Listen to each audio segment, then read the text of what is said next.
Maria adalah teladan hidup kita.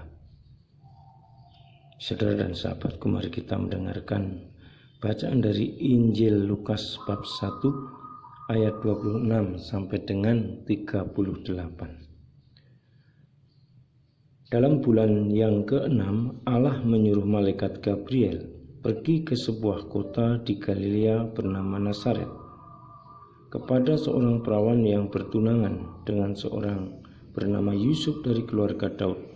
Nama perawan itu Maria. Ketika malaikat itu masuk ke rumah Maria, ia berkata, "Salam, hai engkau yang dikaruniai, Tuhan menyertai engkau." Maria terkejut mendengar perkataan itu, lalu bertanya di dalam hatinya, "Apakah arti salam itu?" Kata malaikat itu kepadanya, "Jangan takut, hai Maria, sebab engkau beroleh kasih karunia di hadapan Allah. Sesungguhnya engkau akan mengandung dan akan melahirkan seorang anak laki-laki, dan hendaklah engkau menamai dia Yesus. Ia akan menjadi besar dan akan disebut Anak Allah yang Maha Tinggi, dan Tuhan akan mengaruniakan kepadanya tahta Daud bapa leluhurnya. Dan ia akan menjadi raja atas kaum keturunan Yakub sampai selama-lamanya, dan kerajaannya tidak akan berkesudahan." Kata Maria kepada malaikat itu, "Bagaimana hal itu mungkin terjadi? Karena aku belum bersuami." Jawab malaikat itu kepadanya, "Roh Kudus akan turun atasmu, dan kuasa Allah yang Maha Tinggi akan menaungi engkau. Sebab itu, anak yang akan kau lahirkan itu akan disebut kudus, Anak Allah.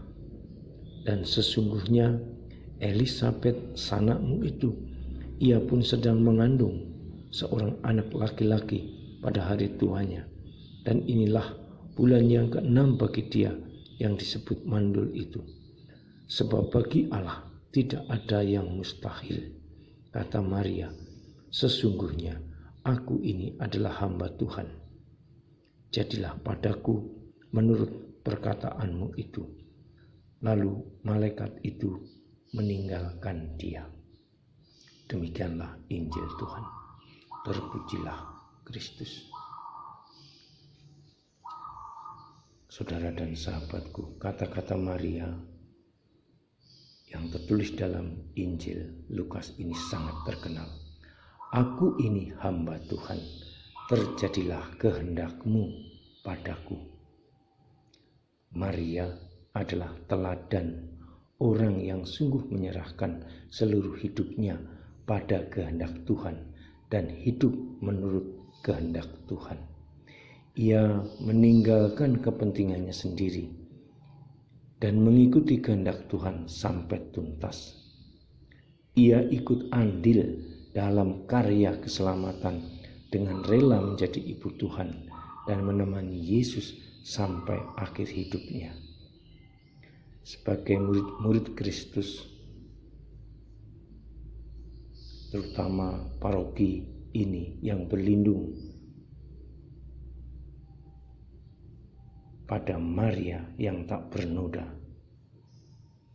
hendaknya senantiasa belajar darinya, menirunya, agar kita sebagai murid-murid Yesus Kristus sungguh menjadi orang yang hidup dari kehendak Tuhan juga di zaman yang sulit ini.